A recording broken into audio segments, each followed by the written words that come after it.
Good evening, night owls, and welcome to Whisper Crowley. Have you ever felt the weight of someone's gaze so intense that it's like they're repulling the very air from your lungs? I didn't know it at the time, but that day would mark the beginning of something I couldn't explain, something I couldn't escape. It started innocently enough, on the streets near the old library, one of those quiet areas in the city where you wouldn't expect anything strange.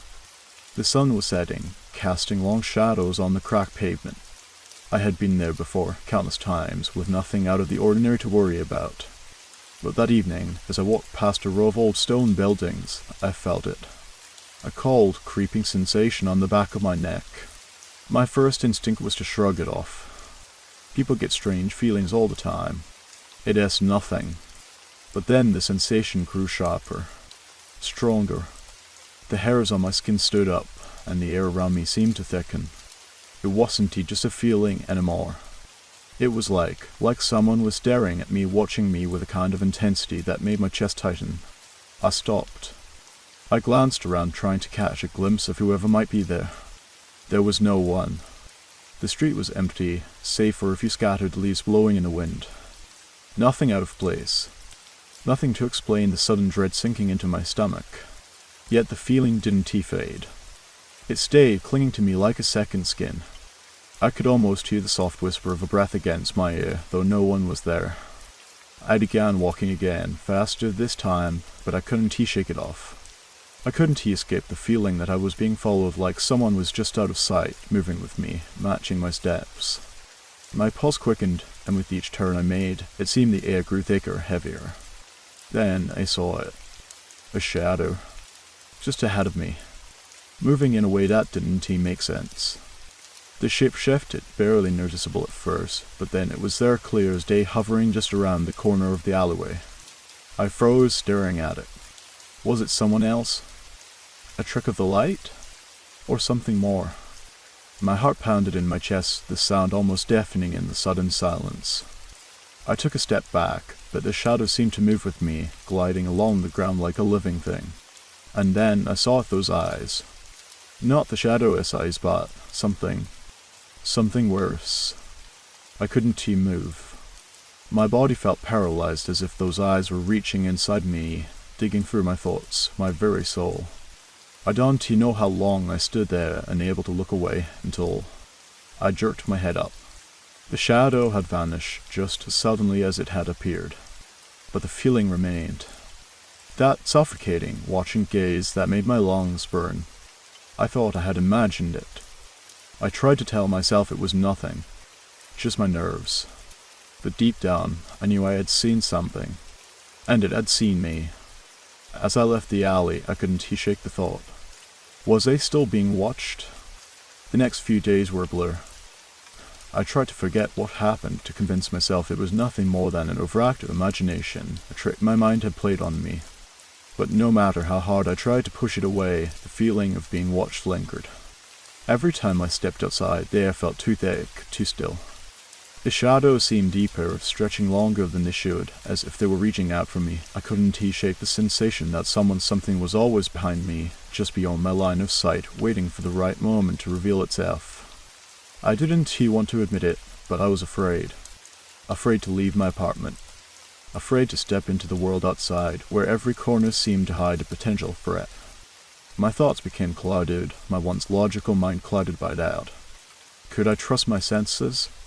Was it really just paranoia, or was there something more? Something unnatural. The unease crept into every part of my life. At work, I found myself constantly checking over my shoulder, hearing faint footsteps when no one was around. At home, the walls felt like they were closing in on me, the silence ringing in my ears, broken only by the occasional creak of the floorboards. It was in the middle of the night, when I couldn't sleep, that I heard it again. A faint rustling sound, soft but unmistakable. It came from outside my window. My heart skipped a beat. I didn't move, barely even dared to breathe. I told myself it was the wind, or maybe the neighbor's cat. But deep down, I knew it wasn't. The sound grew louder, closer, like something or someone was pacing outside my window, just on the other side of the dark glass. I slowly crept to the edge of the room, my breath shallow and quick, as if I could avoid being heard by staying still enough. Peering out from behind the curtains, I saw nothing. No one. Only the dark alleyway below, empty as ever. My hands trembled as I pulled back from the window. It had to be nothing. The wind. It had to be. But then I saw it. A flicker of movement. A shadow so quick and fleeting I almost missed it. It wasn't he the wind. It wasn't he a cat. It was a figure. Standing just outside the window. Not moving, just watching. I backed away, my breath caught in my throat. My pulse raced.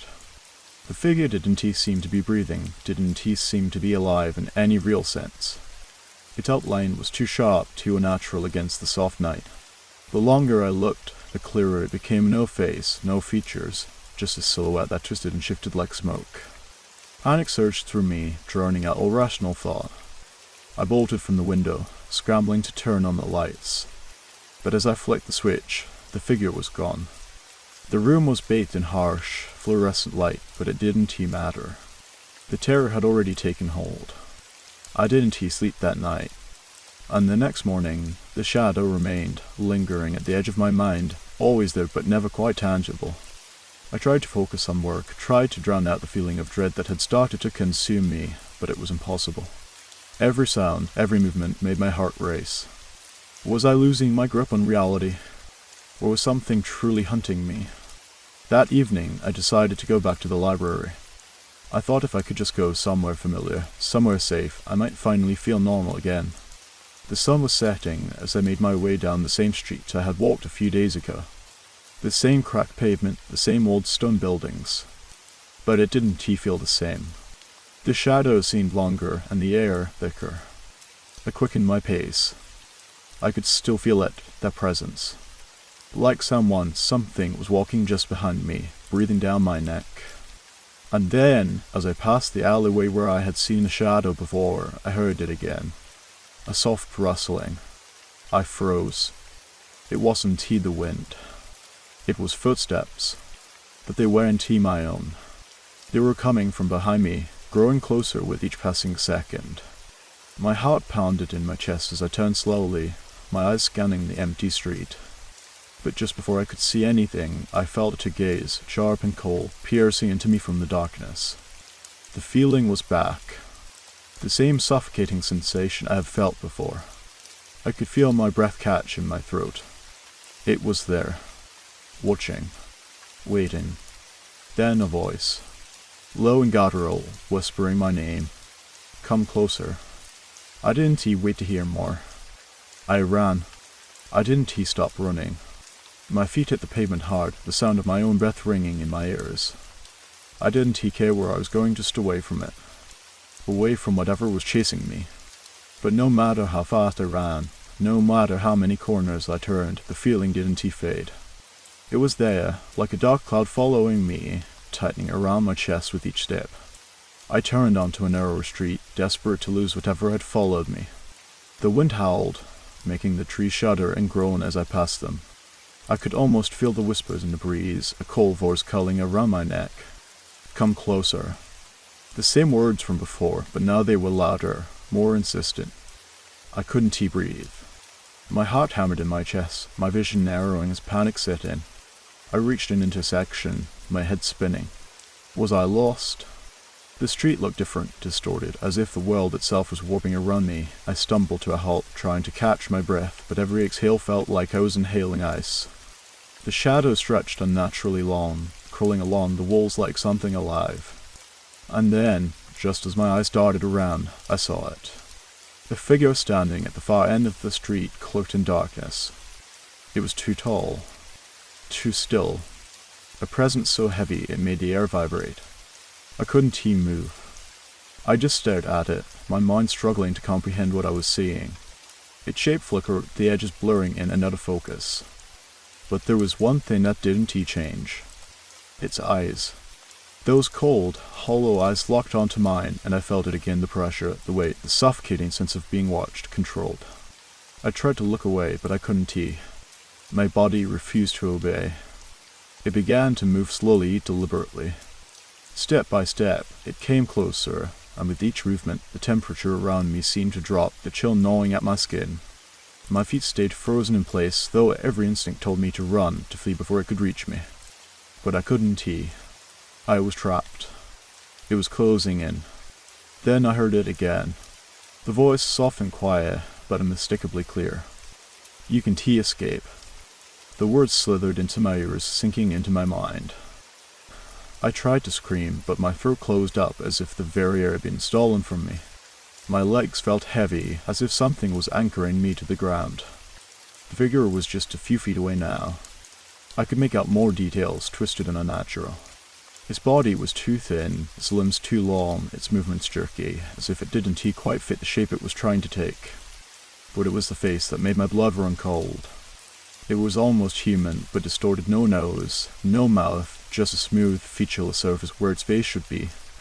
And yet I could feel its gaze drilling into me, hollow eyes peering straight into my soul. The air around me seemed to distort, bending unnaturally as if reality itself was warping. I couldn't focus. My head was spinning, my vision doubling. I blinked, and for a moment the figure was gone. Just like that, vanished. I stumbled back, gasping for breath, my heart pounding in my chest. Had it been real? I wasn't sure. It felt too real. It felt like something that should never have been. But as I took a few shaky steps forward, I realized the streets around me had changed. They weren't familiar anymore. The buildings, the alleyways, they all seemed wrong. The streetlights flickered, casting erratic shadows that seemed to move on their own. The air felt heavier, denser, like it was alive, watching me. I wasn't in the city anymore. The world had twisted, bent into something I couldn't understand. I felt it again, the gaze, the pressure on my chest. I turned around, my breath shallow, my hands trembling. And then I saw it again. A figure standing at the edge of the street, its eyes burning through the darkness. I wasn't running anymore. I was being hunted. But I couldn't see the way out. The moment I saw the figure again, I knew there was no escaping this. The street I had once known had turned into a maze of shadows, and the more I tried to move through them, the more they twisted around me. I wasn't just lost in a physical sense. I was lost in the very fabric of reality itself. The figure, if it could even be called that, stood motionless, but I could feel it. I could feel its presence, like a cold, suffocating pressure pressing down on me. Every step I took felt heavy, as if the ground beneath me was turning to quicksand. I turned back. I was darting around, but the street was empty. Nothing. The alleyways were still, the windows of the buildings dark and vacant. There was no sign of the creature, but I could feel it in my bones, in the pit of my stomach. I shouldn't have gone back to that library. I shouldn't have ignored that feeling, that instinct that had warned me something wasn't right. But now, it didn't matter. I was here, in the middle of this nightmare, and there was no way out. I heard it again. The faintest rustling. The softest scraping sound like fingernails dragging against metal. I froze, my body tensing as I listened, trying to pinpoint the source. It was closer this time, too close. Then, a soft whisper. A breath, cold and jagged, tickling the back of my neck. You've come too far. I spun around, but there was nothing. Just empty space. Empty, mocking space. But then, the darkness shifted. The shadows bent, contorted, and from them, something emerged. Not a figure, not really, but a shape, a distortion of the world itself. It was as if reality was fraying at the edges, and through those cracks, something else was peering out. It wasn't human. It wasn't anything I had seen before. The shape was moving, twisting in and out of existence, as if it couldn't fully settle in this world. Its outline flickered, faded, and then grew, like a wave of smoke curling upward, but in the center, there was something terrible eyes, cold and endless, staring back at me. The face was featureless, just empty space, but the eyes were not. They were a deep, hollow void that seemed to suck in all the light around them. I staggered backward, but my feet felt glued to the ground. My mind raced, trying to make sense of what was happening. Was I hallucinating? Was I losing my mind? But no. This was too real. It was too much. The air around me grew colder, thick with a kind of static energy. The shadows stretched longer, twisting and bending like living things, curling around the edges of the buildings, creeping toward me. I could feel the weight of its gaze pressing into me. It was suffocating, like being trapped inside a glass box, every breath sharp and painful. And then it moved. Slowly, deliberately. It didn't walk, its form simply shifted forward, a ripple in the air that made the world distort around it. And then a voice. Not from anywhere specific, but from everywhere at once. It echoed in my skull, vibrating in my bones. You think you can run, you think you can escape. I couldn't speak. My mouth was dry, my throat tight. I wanted to scream, to run, but my body wouldn't obey. My legs wouldn't move. I was paralyzed by fear, by the weight of whatever this thing was. The figure drew closer, the cold biting into my skin like sharp needles. Its eyes, those endless, bottomless eyes, stared at me as if it knew everything. As if it knew all of my secrets, my deepest fears, and the very things I tried to forget. It stopped, right in front of me. The air around me grew so cold it burned. The figure's form flickered, and in that brief moment, it wasn't just a shape, it was a mass of dark tendrils. Writhing and reaching for me, I could almost see faces in those tendrils, contorted in agony, screaming silently. I felt my knees buckle, the ground beneath me seeming to give way. I couldn't breathe. I couldn't think. Then the voice again. Closer this time. Come closer. It wasn't a command. It wasn't an invitation. It was a promise. A promise that I couldn't ignore. I shook my head, trying to clear the fog that had settled over my thoughts. I couldn't go closer. I couldn't let it consume me. But with every passing second, I felt myself slipping. The air around me seemed to pull, like a vacuum, dragging me closer, drawing me toward it. I forced myself to move, to break free of the invisible chains holding me in place. My feet barely obeyed, my legs swept beneath me, but I stumbled away, turning around and running. But the shadows followed. They slithered across the ground, crawling toward me like living things. The creature, the thing in the darkness, was right behind me, and I could hear the rasping breath, the soft whisper of my name in the night. Come closer. The voice grew louder, but it wasn't just one voice now. It was many. Dozens. Hundreds. Echoing in my head, inside my chest. I ran faster, not caring where. The streets, the alleyways, they were all the same. There was no escape. And as I ran, I realized with a sickening certainty, it was not just following me. It had been with me all along. I couldn't run anymore. Every breath was a struggle, my legs trembling beneath me as I stumbled through the twisting labyrinth of streets. The thing was there, just behind me. I could feel it, in every crack of the pavement beneath my feet, in every whisper of wind brushing past my ear. It was so close now, its presence suffocating. I turned the corner, barely catching myself against a brick wall. My hands were slick with sweat, my pulse pounding in my throat. I tried to focus, to steady myself, but everything around me felt wrong. The buildings loomed too high, their windows dark and hollow like the eyes of predators watching me from every angle. The streetlights flickered, casting erratic shadows that seemed to shift, to pulse with a life of their own. It was coming. I knew it. My mind raced. What had I seen? What was that thing? That creature, or whatever it was, had been inside my head, inside my very soul. It wasn't just chasing me. It was pulling me toward it, dragging me into the darkness with an invisible force. I had to find a way out.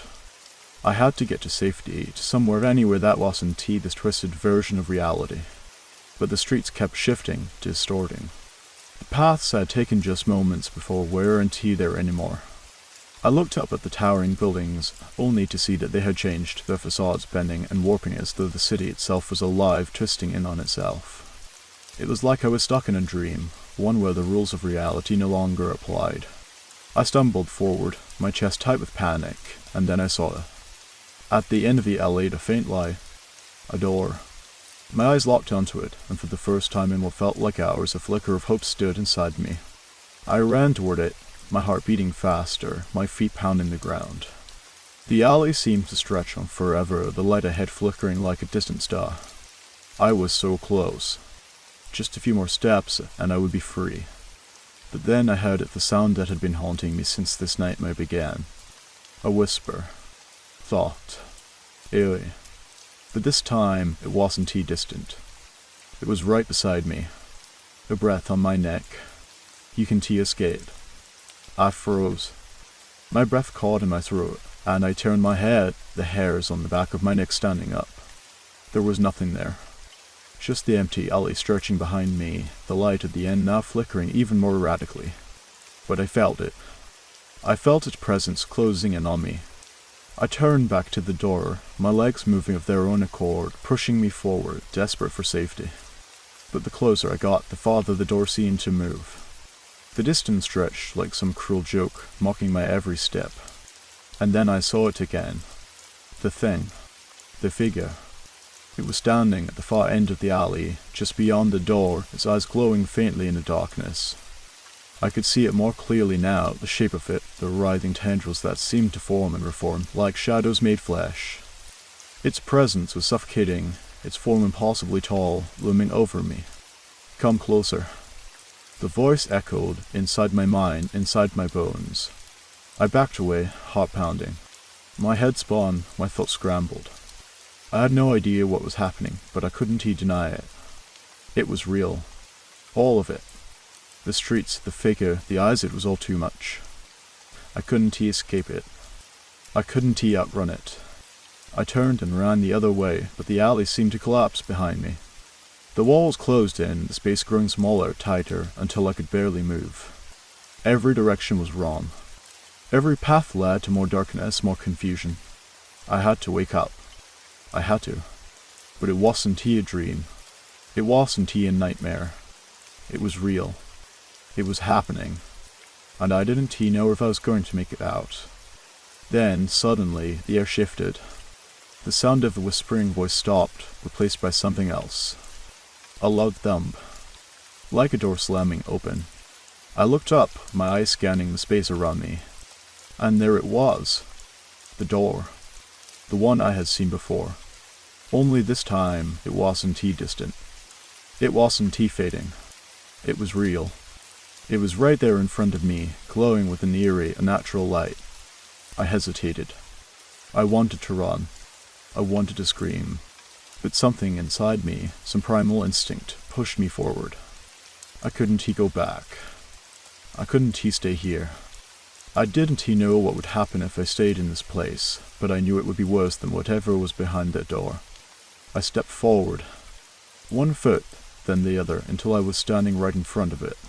I reached for the handle, my hand trembling, but I couldn't grasp it. The door wouldn't open. I shook it. I pulled at it with everything I had, but it wouldn't move. I screamed, but the sound of my voice seemed to vanish in the oppressive silence. And then behind me I heard it. The sound of footsteps. Slow. Deliberate. Each step echoing louder than the last. I turned, but there was nothing. Nothing but the darkness.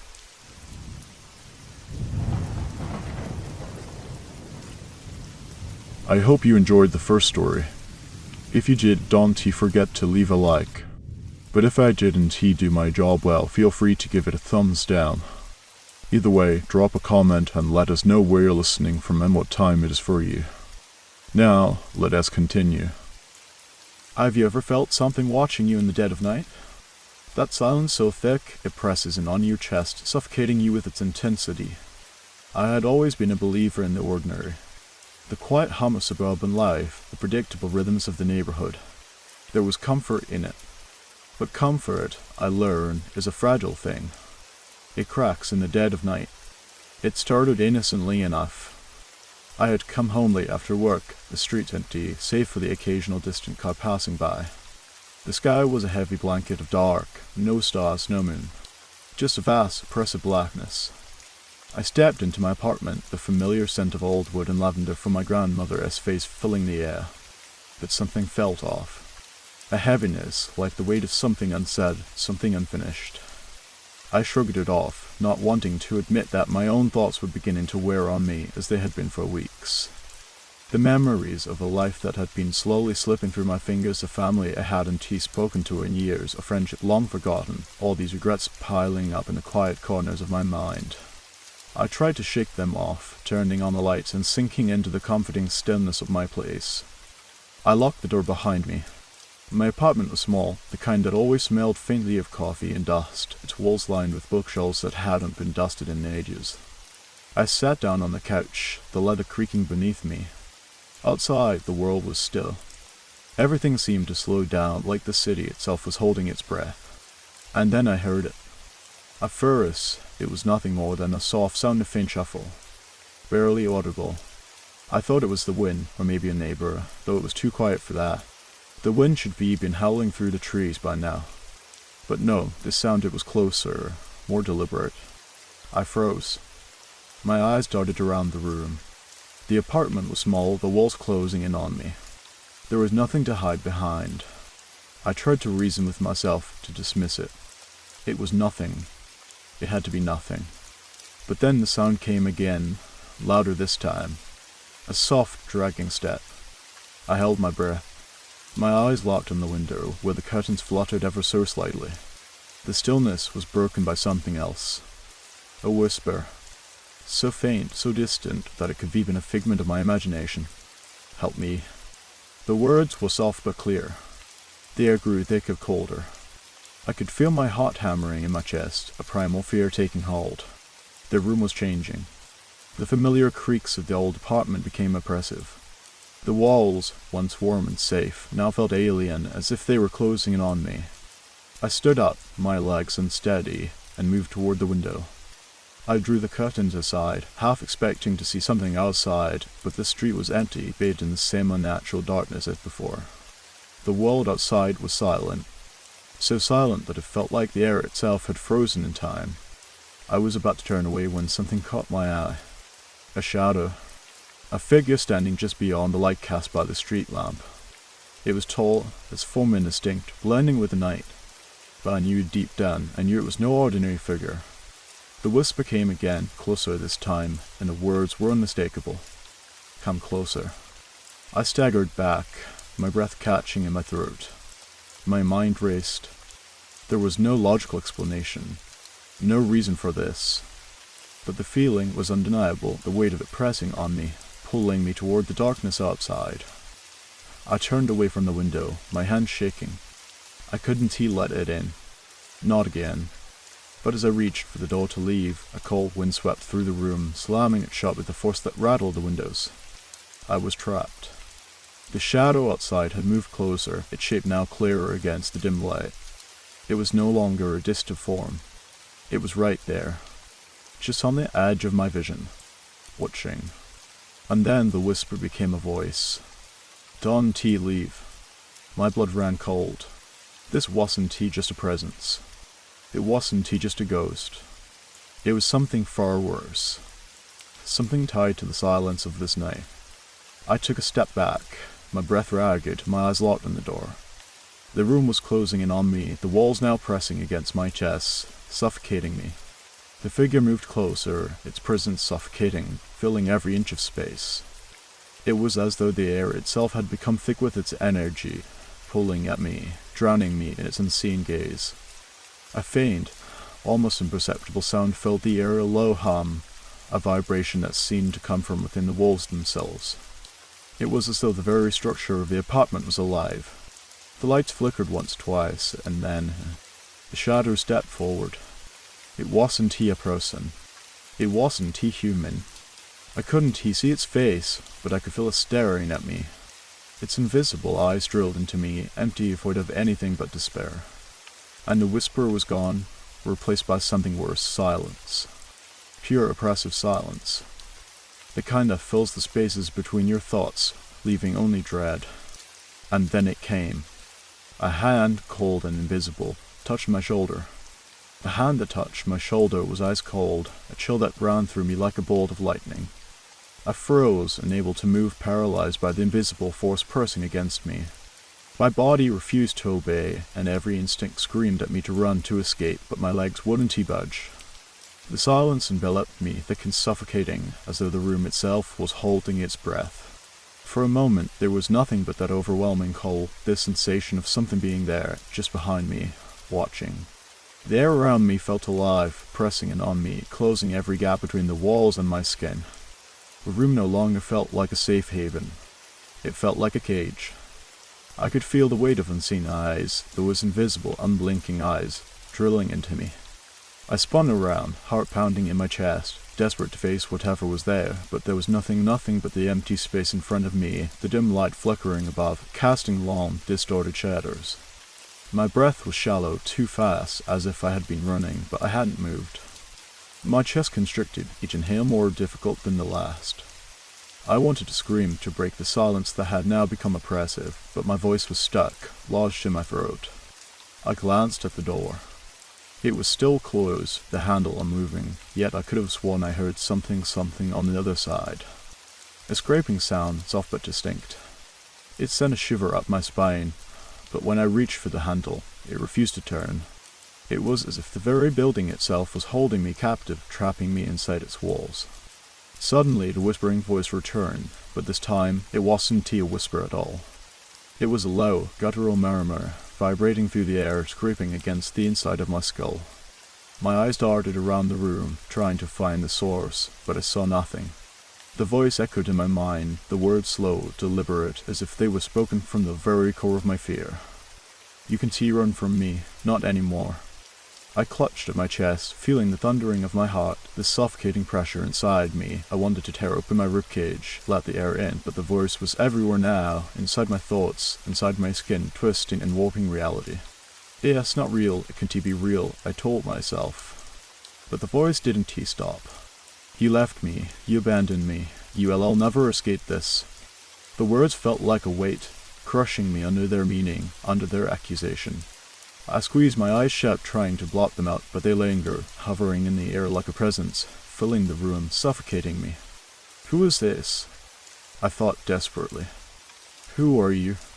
The shadows at the corners of the room seemed to shift, to twist and writhe in ways that were unnatural. The very air shimmered, thick with something I couldn't quite grasp, something ancient, something angry. I tried to breathe, but the air felt dense, suffocating. My mind raced to piece together what was happening, but the more I thought, the less sense it made. Then it hit me. The voice. The cold hand. The sense that someone was here with me, trapped in the same space, the same time. I had felt this before. The feeling of being watched. The oppressive weight of regret. I stumbled backward, nearly tripping over the coffee table, my legs weak, my vision blurring. I tried to focus on the door again, desperate for an escape, but it remained stubbornly closed. And then I realized, too late, that the shadow had moved. It wasn't at the edges of my vision anymore. It was right there, standing in front of me. I could feel its presence more than I could see it. Its shape was indistinct, shifting constantly, like smoke swirling in the air. There were no eyes, no face. Just a formless, endless darkness. And yet I could feel the weight of its gaze, heavy, suffocating, unyielding. I felt it looking at me, judging me. It reached out, not with a hand, but with something else. A presence, an energy that radiated pure malice. It was like being suffocated by invisible hands, pressure building in my chest, crushing me, pushing me down. I wanted to scream, but the sound died in my throat. "Why did you leave me?" The voice came again, closer now, as though it was whispering directly in my ear, even though no one was there. I could feel the tears welling up in my eyes, a mix of fear and helplessness. This wasn't real. It couldn't be. But the longer I stood there, the more the room shifted around me. The familiar walls, the comforting furniture, all of it was warping, twisting into something unfamiliar, alien. The shadows seemed to grow, expanding, consuming the room, until there was nothing left but darkness. "You cannot escape me, not this time."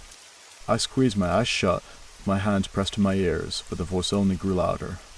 I couldn't stop it. I couldn't block it out. The darkness pressed in on me from all sides, and I realized with a sickening jolt that I wasn't alone in the room anymore. I wasn't even sure if I ever had been. The room felt alive in a way that terrified me. The darkness, thick and pulsating, seemed to crawl along the walls, spreading like oil. The shadows moved, but not as shadows should. They weren't static, they twisted. I could hear the faintest creak of the floorboards, a whisper of movement just beyond my reach. Something was circling me, but I couldn't pinpoint it. It was everywhere and nowhere. My breath came in shallow gasps as I backed toward the corner of the room, instinctively searching for anything that could shield me from the unknown. The walls, once comforting and familiar, now seemed to close in on me, pressing tighter with every second. My thoughts were fragmented, swirling together in a haze of fear and confusion. The voice, the thing that had been whispering all along, grew louder, its tone more insistent, more desperate. You left me to die alone. I squeezed my eyes shut, willing the voice to stop. My hands shook as I pressed them over my ears, but it was futile. The voice was inside my head now, inside my mind, twisting my own thoughts into something unrecognizable. I didn't leave anyone, I tried to tell myself. But the more I denied it, the more it felt like the truth was slipping away from me. A sudden movement caught my eye. I looked up, and my heart nearly stopped. The shadow was closer now, so close I could feel its presence like a weight pressing on my chest. It didn't have a face, no form to hold on to. But it was there. It was watching me. The temperature in the room dropped, an icy chill creeping over my skin, seeping into my bones. The air felt thick with dread, as if the very atmosphere was charged with an energy I couldn't understand. The lights flickered once, twice, before plunging the room into total darkness. I stood frozen, my mind racing, my body trembling in terror. And then I heard it. A soft scraping sound. At first, I thought it was just the wind, but no, this sound was deliberate, calculated. It was coming closer, dragging across the floor, like something heavy being dragged across the ground. My pulse quickened, and panic surged through me. I turned, eyes wild, desperately searching for an escape, but the door was still shut, just as it had been from the beginning. The scraping continued, growing louder, more insistent. I didn't know what to do. My legs felt like lead, and my body was frozen in place. The air around me seemed to hum with an unnatural energy. It felt like the walls were closing in, as if they were folding inward, inch by inch, suffocating me. Then, through the darkness, I saw something, a figure, barely visible against the black. At first, it was just a blur, an indistinct shape that seemed to float through the room. But as it came closer, it became clearer. A face. Or not a face. It was a distortion in emptiness. The outline of a human face, but it was like the shape was constantly shifting, never solid. The features were there, but incomplete. Hollow eyes, a mouth that didn't move, a nose that seemed to melt into the nothingness. I could hear the soft sound of breath, no, not breath, a sigh, as if it were inhaling the very life from the room. My stomach twisted into knots. It's not real. This is not real, I repeated over and over in my mind, but the presence in front of me grew stronger, more undeniable. It was like being caught in the grip of a nightmare that I couldn't wake up from. The voice spoke again. This time, it was closer, right at my ear, the words reverberating in my skull. You never finished it. You never finished what you started. I took a step back, but the figure followed. Each movement of mine seemed to be mirrored by the shadow, creeping closer no matter how far I tried to retreat. The cold was unbearable now, my breath visible in the air as the temperature dropped lower and lower. What is it? I thought, my mind scrambling for an explanation. What do you want from me? But the answer never came. Instead, the shadow moved faster now until it was upon me, its hollow form pressing against my chest, a suffocating weight that pinned me to the spot. I couldn't breathe. The air was thick with the scent of decay, the stench of something long dead. The whispering voice, now a cacophony of tortured screams, filled the room, drowning out everything else. You have to finish it. You have to fix it. I couldn't move. I couldn't think. My mind was clouded with fear, my body trembling, barely able to hold itself together. The darkness swirled round me, pulling me deeper into its depths. And then, as if the world had gone completely still, I heard it. The unmistakable sound of a door opening slowly, creaking on its hinges. The room wasn't as it had been before. It was darker, and the air was heavier, charged with a sense of finality. I didn't know what would happen next. I didn't know if I was ready to face whatever had come for me. But I couldn't stand there any longer. I had to move. I had to escape. One. One. One. I don't know how I made it to the door. Maybe it was pure instinct, maybe the adrenaline surged through me like a flood, pushing me forward despite the weight of the presence behind me. The house felt like it was shifting, twisting. My hand reached for the doorknob, but it wouldn't turn. I pulled harder, desperately, as the shadow pressed against me, filling the space with a suffocating heaviness. No. The voice spoke again, its tone now a rasping whisper, sharp like a blade against my skull. You cannot escape. My fingers slipped across the cold brass, my heart hammering against my ribs. I couldn't breathe. The door wouldn't open. It was as if the house itself was rejecting me, trapping me in its suffocating grasp. There has to be a way out, I thought, my mind racing for a solution, anything that could break me free. I turned, frantically searching the room for anything that could help. The walls loomed closer, the air seemed to contract, pulling the space smaller, more confined. The oppressive silence that followed the voice was worse than the screams. It was a quiet, suffocating force, making it hard to think, hard to move. I could feel the cold creeping up my spine, turning my thoughts sluggish, like a fog settling in my brain. My thoughts became disjointed, fragmented. Finish it, the voice had said. But finish what? What was I supposed to do? I stumbled backward into the room, my eyes scanning the dark corners, looking for anything that could give me a clue. The sound of the creaking door was all I could hear, like it was waiting for me to move to make the first decision, the first step. I couldn't think clearly, the fear clouding everything. But I had no choice. I had to do something. My gaze fell on the dresser near the far wall, the one that had always seemed so ordinary. But now, it felt different wrong. It seemed to be leaning slightly, as though its very presence was an obstacle, an oppressive weight. I approached it slowly, my feet dragging through the heavy air. The darkness seemed to press down on me from every angle. The dresser drawers. I reached for one, but as my hand made contact, a cold shiver ran up my arm. I pulled it open, revealing nothing but shadows inside. But then something caught my eye, a faint glimmer in the farthest corner. No, it can't be. My pulse quickened as I stepped closer. It was a small object, something familiar. A pendant. A silver pendant that I had never seen before, yet somehow it felt like it belonged to me. I reached for it, but as my fingers brushed the cool metal, the room shifted again. The shadow moved closer, and I could feel its presence wrapping around me, filling every corner of the room. I heard the soft scraping again, like nails against wood, like this sound of something dragging itself across the floor. Finish it. The voice was louder now, a whisper so close it seemed to be inside my head. Fix what you started. My breath quickened, my chest tightening as a sense of vertigo washed over me. The pendant in my hand grew cold, colder than the air itself, until it felt like ice pressed against my skin. Fix what? What do you want from me? The air was thick with a presence I couldn't escape.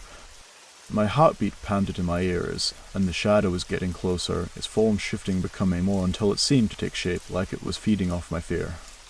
A figure was beginning to form, though its features were distorted, hazy, like a reflection in a cracked mirror. I backed away, clutching the pendant tighter, the weight of it pulling me towards something I couldn't understand. The air seemed to hum with an energy I couldn't control. The darkness was alive, pulsing with malevolent force. This isn't real. This can't be happening. This isn't real. But I knew it was. I felt it. And that realization, that sinking feeling in my gut, was enough to tear away whatever last thread of hope I had left. Suddenly, a memory broke through the haze, a flash of something. A face. It was mine. The voice echoed again, louder, colder. You abandoned me. You left me to die. I froze. My heart skipped a beat as the weight of the words hit me like a wave. The realization was sharp, like a knife slicing through the fog. The truth, buried deep within me, came crashing to the surface with such force that I could barely breathe. It was me that was the one who left. The pendant. It wasn't just an object, it was a symbol, a reminder of something I had tried to forget. I had run away. I had left them behind. But now there was no escaping the consequences. No running away from what I had done. The shadow was not just a presence, it was them. It was the ghost of my past, the thing I had tried to affront to bury. But it had caught up with me. The figure solidified, its shape becoming clearer. It was a person or something like a person. A woman, her face almost human but twisted, with hollow eyes and a gaping mouth, silent yet screaming, a visage of someone whose life had been taken, left unfinished. The air was thick with its weight. I could feel its rage, its sorrow, its yearning. It was my fault. I had unfinished business. And now it was here to collect. The figure reached toward me, its fingers long and skeletal, its presence closing in, suffocating me. I could feel my strength fading, the darkness pulling me deeper. The wall seemed to collapse inward, and I felt my vision blur. I couldn't move. I couldn't breathe. The shadow was all I could see, all I could feel consuming me. Finish it. But I had no idea what that meant. I couldn't breathe. The air had thickened, a heavy fog of despair clouding my every thought. The figure before me, now fully formed, loomed like a spectre from a forgotten nightmare. Its eyes empty, hollow stared into mine with an intensity that pierced my very core. It moved closer, dragging its tattered form across the floor, the scraping sound like the nails of the dead dragging across the earth. Every instinct in my body screamed to run, to escape.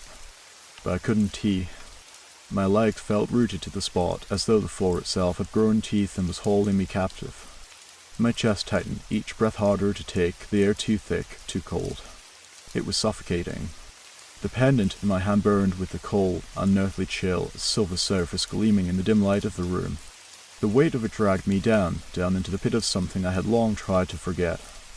Her voice whispered in my mind, a soft, guttural hum that filled the silence. You left me. The words were no longer a whisper but a scream, reverberating through my skull like 1,000 nails on a chalkboard.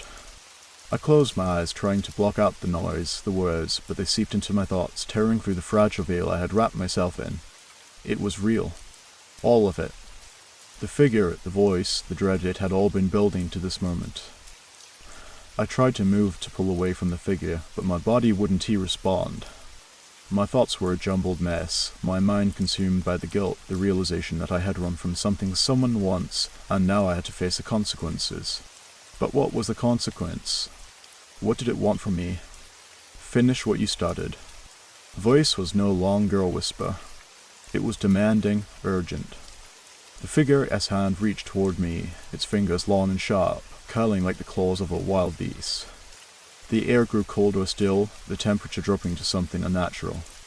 I felt a tug on my chest, a sensation as though something inside of me was being pulled out or dragged by an invisible force. The pendant burned against my skin, the silver surface almost too cold to touch.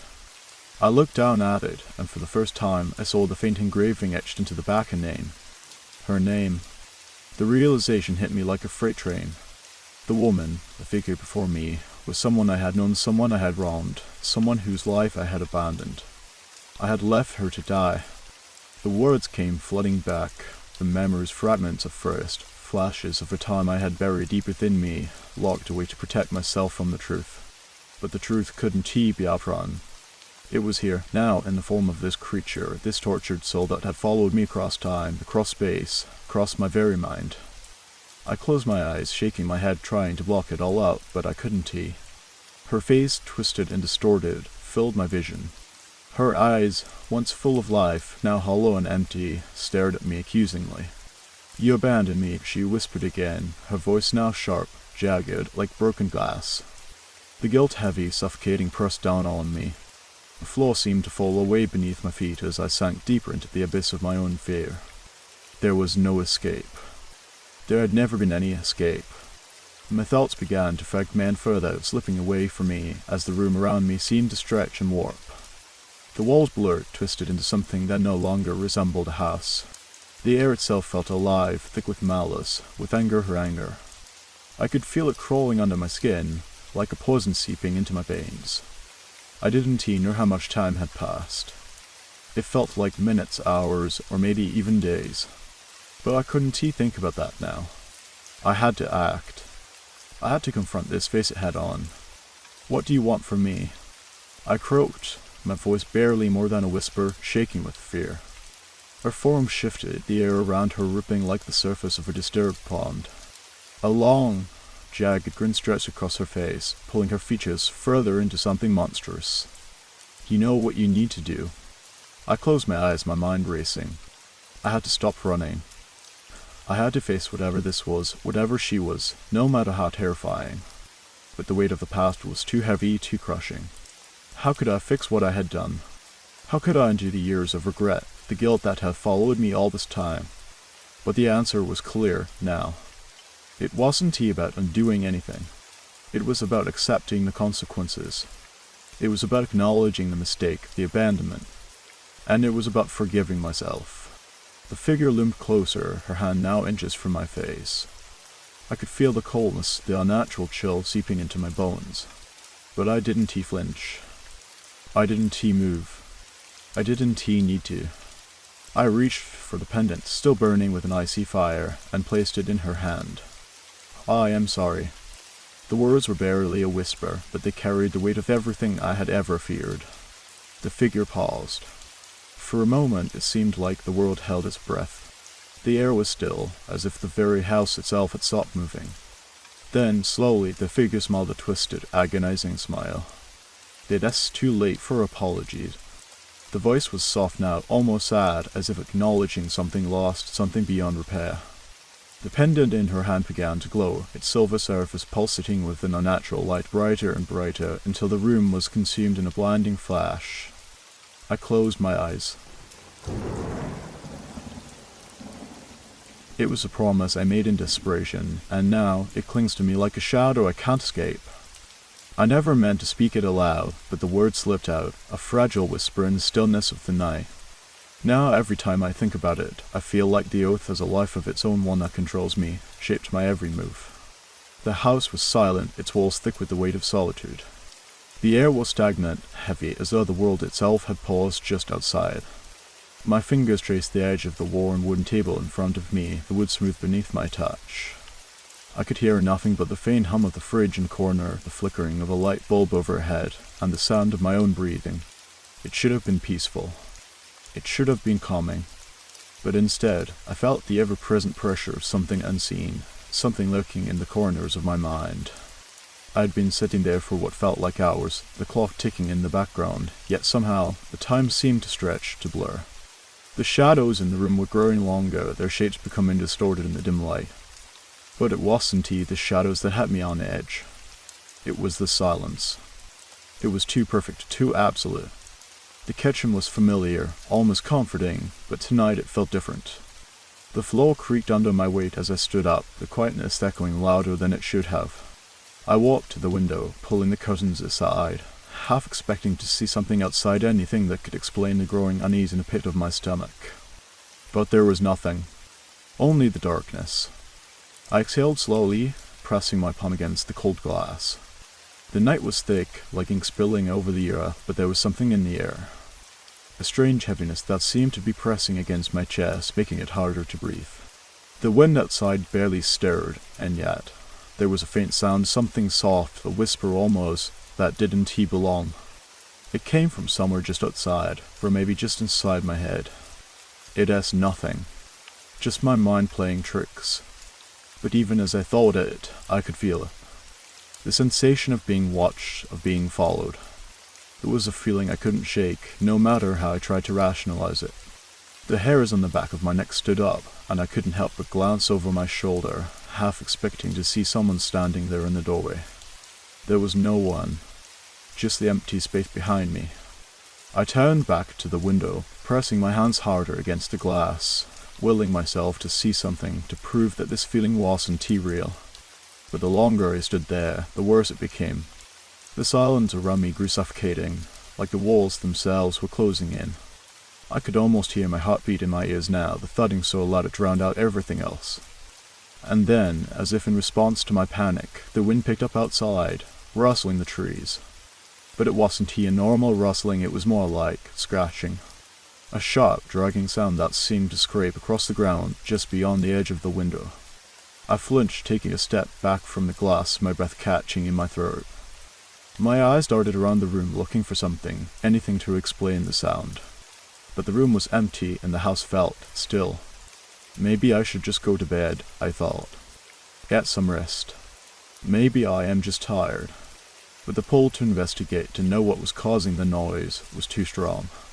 It was like a thread tied to my chest, tugging me forward, urging me to step closer to the source of the disturbance.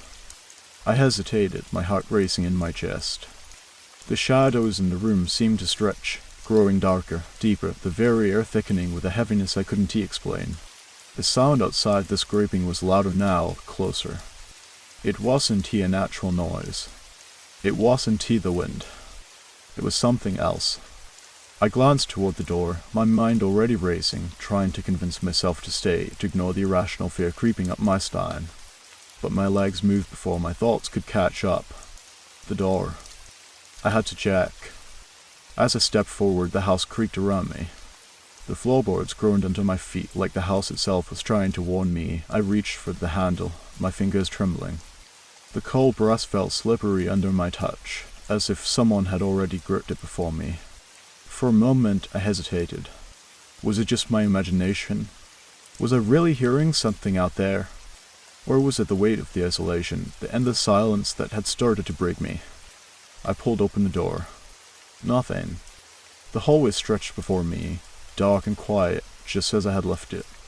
But the feeling of being watched hadn't faded. If anything, it had only grown stronger. I stepped out, my breath shallow, and started down the hall. Each step seemed to echo in the empty house, louder than the last. The sound outside, the scraping, was gone. The night had returned to silence. I should have turned back. I should have listened to the voice in my head telling me to just go back to my room, to forget about the sound. But something else, something deeper, was telling me to move forward. It wasn't just curiosity anymore. It was a need to know. A need to confront whatever was causing this growing unease. I turned the corner. And then I saw it. The window at the end of the hallway. The curtains were swaying, though there was no breeze. The shadows seemed to stretch unnaturally, like fingers reaching out from the darkness. The air around me chilled instantly, and for a brief moment, the world felt wrong. Like I had stepped into a place that didn't belong. My breath caught in my throat. I could hear it again now, the whisper. It wasn't from outside. It wasn't even from the hallway. It was inside me, inside my head, as if the very house was speaking. The voice, faint but growing clearer, spoke one word.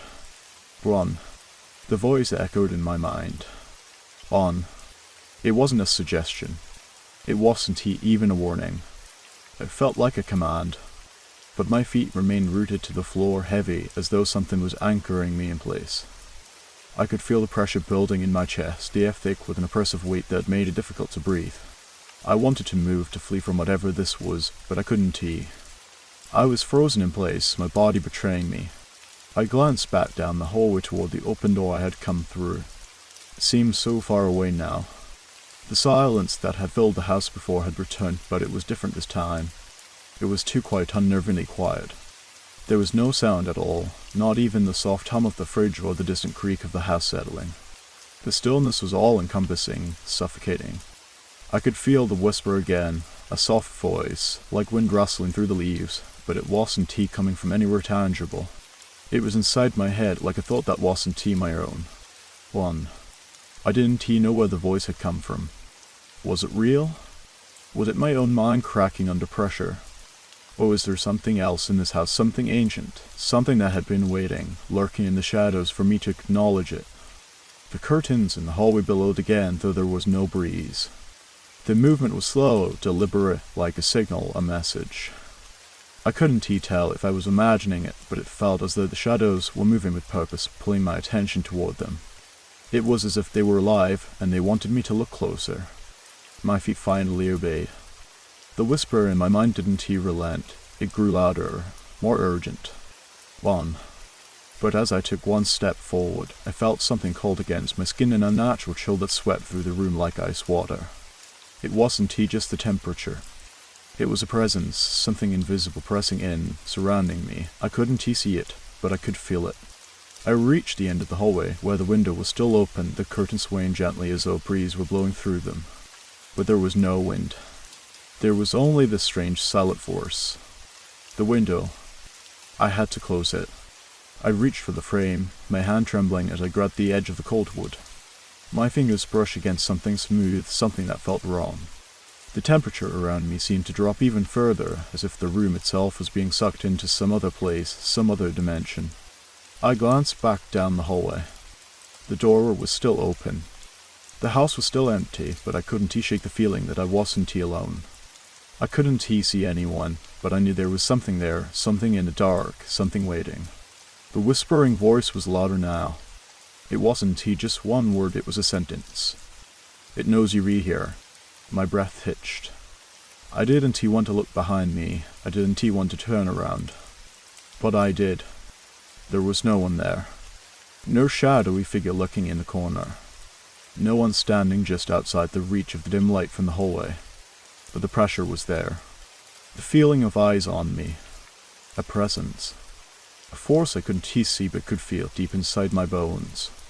I turned back to the window, desperately trying to close it, but my hand slipped on the cold wood, my fingers unable to grasp it fully. The whispering intensified.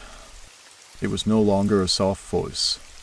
It was a cacophony of sounds, layers of whispers overlapping, each one louder and more frantic than the last. "It knows you're here." I finally pulled the window shut with a violent motion. The coldness lifted slightly, but the air was still thick with an unsettling presence. I stood there, my heart racing, trying to steady my breath, but my body wouldn't stop shaking. The whispering had stopped. For a brief moment there was silence again, but then, from somewhere deep inside the house, came a sound. A soft thud, like something heavy had been dropped. It was distant, but the noise cut through the silence like a knife, and it filled me with an instinctual dread. I froze, my entire body stiffening. No, I thought. It's not real. It can't be real. I glanced down the hallway again, my mind racing with every possibility. There were no lights on. The house was still dark, but the shadows were no longer still. They moved, shifting slightly, as though they were alive, writhing like smoke. I took a hesitant step forward. My feet were so unsteady that I had to force myself to move. I didn't want to go down the hallway again. I didn't want to face whatever was waiting at the other end. But something pulled at me. Something stronger than fear, stronger than reason. It was as if the house itself was calling me, beckoning me toward it. I walked forward, my footsteps louder than before, but there was a sense of heaviness to the air, like the house was holding its breath, waiting. As I reached the corner of the hallway, I saw it. The shadows had gathered in the center of the room, coalescing into a shape that wasn't quite human, but close. Its form was shifting, undulating, the edges blurry, indistinct. It wasn't solid. It was more like a silhouette, an outline of something much darker, much more dangerous. The whisper returned, but this time it was a voice I could almost hear outside of my head. "You should have run." The figure moved toward me. Each step it took echoed through the hollow silence of the house, a soft, slow rhythm that sent chills up my spine. It wasn't walking, it was gliding, as if it hovered just above the ground, the very air around it trembling with the weight of its presence. I couldn't move. My body had become a prison, every muscle screaming to run, but my feet were frozen in place, glued to the wooden floor as if some unseen force had bound them. My hands trembled, cold sweat dripping down my neck, pulling under my collar. The whispering voice inside my mind had gone silent, but its words still lingered in the air, like an echo of something I couldn't escape. "You should have run." The words repeated in my mind, now indistinguishable from the faint sound of the figure's movement. It wasn't just the figure itself that terrified me, it was the sheer absence of anything familiar in this moment. The room I had known as a place of safety had transformed. It was no longer the space I'd come to feel at ease in, it was foreign, hostile. The shadows, the figure's shape wasn't just dark, it was a deep void, an absence that threatened to swallow everything in its path. The edges of the form were indistinct, blurring and shifting as though it couldn't decide whether it wanted to be here or not. But that wasn't what terrified me the most. It was the eyes. There were no eyes, at least, not at first. The shape was faceless, but I could feel them. I could feel the weight of its gaze, pressing into me from every angle, like 1,000 invisible eyes watching my every move. A cold, suffocating pressure squeeze at my chest. I couldn't breathe. I wanted to scream, to shout, to do anything that would break the grip it had on me, but the words died in my throat. My mouth was dry, my throat tight as if the air itself had turned to concrete, suffocating me. The figure paused, and in that moment I realized something. It was waiting for me to acknowledge it fully. I couldn't heed, I wouldn't heed, but it was too late. I had already acknowledged it. The very act of standing still in its presence made it real. Its form flickered, distorted, like a television screen losing its signal, and then it began to solidify again. The silence deepened, stretching like a heavy, suffocating blanket. And then it spoke. But the voice was not like anything I had ever heard. It wasn't human, nor was it purely supernatural. It was a twisted combination of whispers, growls, and distant screams, as though 100 voices were speaking through one mouth, all trying to break free at once. "You are mine." I tried to take a step back, but my legs wouldn't cooperate. My muscles screamed in protest as I forced myself to move, inch by inch, away from the figure. But the more I struggled, the harder it became to breathe. The shadows in the corners of the room twisted, expanding like an expanding tide, enveloping the space around me. The air turned colder, and I could see my breath now, visible in the dim light, forming small, clouded puffs that dissipated as soon as they appeared. I could no longer hear the house creaking or the wind outside. The only sound was the heavy beat of my heart, pounding in my chest, growing faster, louder with each passing second. The figure reached out, and for the first time I saw it move. Its limbs were anti-human, not entirely. The arms stretched out unnaturally, elongating, the fingers curling into claws, black nails that scraped the floor with a horrible screeching sound. It was no longer gliding, its movements were deliberate, predatory, a slow stalk toward its prey. I stumbled backward, and in my panic, my hand collided with the wall. The noise was sharp, too loud, and it made the figure stop in its tracks. The moment of hesitation was enough for my mind to break free of the paralysis, and I ran. I didn't care where I was going. The only thing I could focus on was putting distance between myself and that thing. My heart thundered in my chest, and my legs felt like lead as I darted down the hallway, each step more desperate than the last. The sound of its movement followed me, relentless and steady, like it was always just behind me, no matter how fast I ran. I burst into the living room, barely registering the furniture around me. My eyes scanned the room wildly, searching for any escape. The front door. It was right there, but as I ran toward it, I realized too late that the shadows in the room were no longer just on the edges of the walls. They had crept in, filled every corner, every crevice. The door slammed shut just as I reached it. I jerked a handle, but it didn't move. It was locked on the inside. I whirled around, my mind racing, but it was too late. The figure was there, standing in the doorway, blocking my only way out. It had no face, but I could feel it staring, pressing in on me. I was trapped. I backed up against the wall, my breathing ragged, my chest tight with fear. My head spun, and for a moment I couldn't remember where I was, what I was supposed to do. My body felt light, like I was floating outside of myself. And then I heard it again. The whisper. Louder this time. "You made the oath. You cannot break it." I sank to the floor, my body trembling violently. The words, their meaning, it was too much to bear. The oath. The silent vow I had made all those years ago. It wasn't just a memory anymore. It was my curse. I was drowning. The air in the room felt thick, like trying to breathe through layers of wet cloth. My chest heaved with each desperate breath, and my mind scrambled for a way out, any escape from the suffocating presence that pressed down on me. The figure in the doorway remained motionless, but it didn't need to move. It was everywhere now, the very space around me heavy with its silent weight. I wanted to close my eyes, to shut it all out, but I couldn't. I couldn't look away. The promise, the oath I had made was clawing at my mind, gnawing at me, louder than any of the sounds in the room, louder than the beating of my heart. You can escape. The voice, that horrible whisper, seemed to come from everywhere. From the very walls, the floor, even the air itself. It vibrated in my skull like an incessant ringing, piercing through every layer of reason I still had left. It wasn't just in my head, it was like it was inside me, pulling my very thoughts apart. You made the vow. You belong to me now. The words echoed in my head again and again, and for a moment, I felt like I was slipping away, sinking deeper into a fog I couldn't break through. It wasn't just the terror, it was the weight of responsibility, a crushing awareness that everything I had feared was real. All those nights when I thought I was imagining it. All those moments I tried to forget. It wasn't in my head. It was real.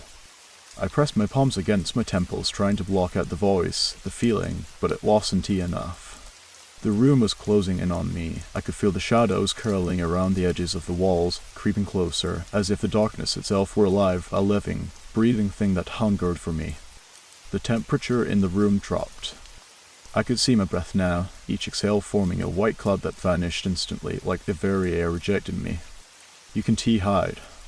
You promised. The figure moved then, but its motion wasn't like before. It wasn't gliding or stretching. It was crawling. Its limbs twisted unnaturally, bending at odd angles, making the floor creak with the weight of it. It was closer now, so much closer, and yet it didn't feel like it was coming toward me. It was coming through me. The very air between us seemed to vibrate with its presence. I could feel it pressing against me, its oppressive weight pushing in on me, curling into my skin like a suffocating shroud. My heart pounded violently in my chest as I tried to make my limbs move, tried to get away, but my body refused to cooperate. Every attempt to run felt like wading through mud, heavy, slow, and futile. I didn't want to look at it. I couldn't but I had no choice. As if something inside me, something darker than my fear, forced my gaze upward. The thing was no longer faceless. It had a face now, but it wasn't human. Not entirely. The features that formed were twisted wrong. It had the outline of a face, a pale, smooth surface that seemed to shimmer, as if the skin was stretched too tight over something much darker, something much older. The eyes. They were the worst part. There was nothing behind them, no life, no light. Just black, hollow voids that seemed to draw everything into them. My thoughts, my memories, everything I had ever known, all of it was being swallowed by those eyes. You cannot outrun it. You are mine. Its voice wasn't just words. It felt like a physical force shaking me from the inside. Each syllable rippled through my chest, my very bones, as if it were speaking directly into my soul. The pain was unbearable. It was the feeling of being completely exposed, utterly vulnerable, as if every secret I had ever hidden was now on display. And I remembered. The oath. The promise I made all those years ago. It wasn't a mistake, not exactly. But it wasn't something I understood either.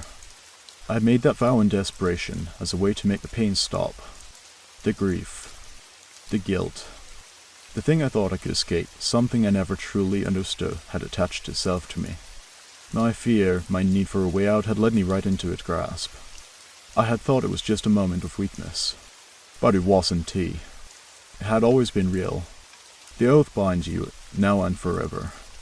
I tried to scream, but no sound came out. My throat was raw, constricted, like it was closing in on itself, suffocating me. The figure stepped closer, shadow stretching across the floor, consuming the room. Its presence wasn't just physical, it was in my head, in my heart. It was in the very air I breathed. You knew this would happen. You knew.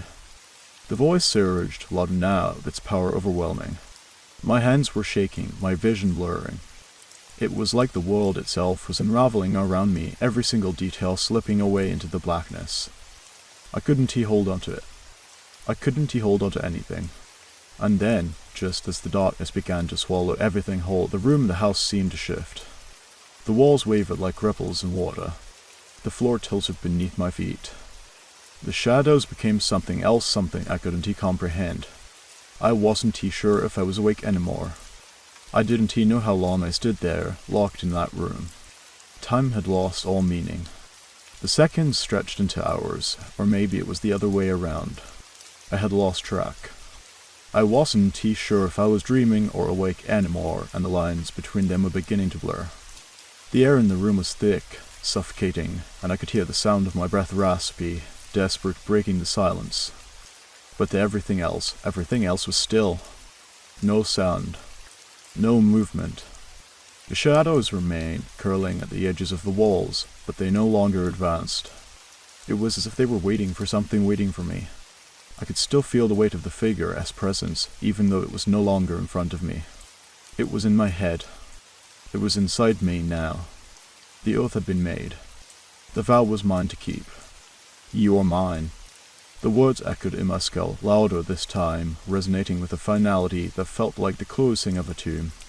It wasn't just a voice anymore, it was a force pressing down on me, suffocating me. I could feel my chest tightening, my heart racing. I could barely think. My mind was a jumbled mess of fear, desperation, and that suffocating weight. But there was something else, too. A flicker of something that didn't belong. I blinked and saw the shadows shifting again, only they weren't shadows anymore. They were shapes, forms. They had substance, solidifying into something almost human. Almost. The first shape emerged from the corner, crawling like the figure had before, but this time it didn't glide or crawl on the floor. It moved on 2 legs, but those legs were bent at natural angles, grotesque, and the body it was made of shadow, liquid blackness that rippled and undulated, like it could change its form at any moment. It stopped, standing still, but I could feel its gaze on me, burning through the darkness. I could feel it everywhere. It wasn't the same thing as before. This was different. A whisper, so soft I almost missed it, came from the figure's direction. Not a voice, not words, just a sound, a breath like a wordless sigh. You are not alone anymore. The shadows thickened, and then I felt it. A presence. A coldness, a sudden drop in temperature so sharp that I gasped. My breath clouded in front of me, misting, the cold sinking into my skin, biting into my bones. The air felt like it was freezing me from the inside out, and I shuddered, a violent tremor running through me. And then it was there. I didn't see it at first, only felt it. The weight of its being. It wasn't physical, not entirely. It was more like a ripple in the air, something unseen pressing against everything I had ever known. A feeling. A presence that didn't belong, that had never belonged, and now it was here. The ground beneath me quivered, and I had to steady myself against the wall. It felt like the entire house was shaking, as though it had come alive. The walls creaked, the floorboards groaned as if something were pushing from within, trying to force its way out. I looked down, and the shadows seemed to be crawling along the floor, following the movement of some unseen force that I could not comprehend. I stumbled backward, my mind racing to make sense of what I was seeing, what I was feeling. The air thickened again, and then I saw it just a flicker at first, but it grew until it was standing right before me. It was taller than a man, its shape a dark silhouette against the swirling darkness. Its features were vague, fluid, like an incomplete picture, but I could feel its form, as if it were made of nothing and everything at once. The shadow of a person, but it was wrong. It wasn't a body, it was a void. And then the whisper came again. This time it was louder. More distinct. The oath you made, you cannot escape it. It is yours now. It is forever. I tried to scream, to run, but my feet were rooted to the spot. The cold had seeped too deep into me now. The air, thick with shadows, was pushing against my chest, pressing down until it felt like I was drowning. My limbs were heavy, unresponsive. I was trapped. But there was no fight left in me anymore. The words of the vow, the oath, had drained all the strength from me. I had made it willingly, or at least I thought I had. But now it was a shackle, a chain I couldn't break, a promise I couldn't undo. You belong to me. The darkness flickered and pulsed around me, a living thing. I could feel it crawling under my skin, into my soul, wrapping its cold tendrils around my heart. The figure, or the presence, or whatever it was, moved closer, and I closed my eyes. I couldn't bear to look anymore. I couldn't bear to see the thing that had claimed me. But it didn't matter. It was already too late.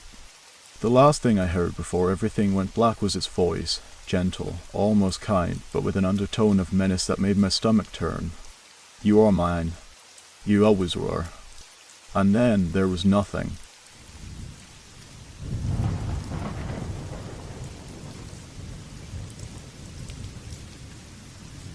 Oh, you made it to the end of the stories.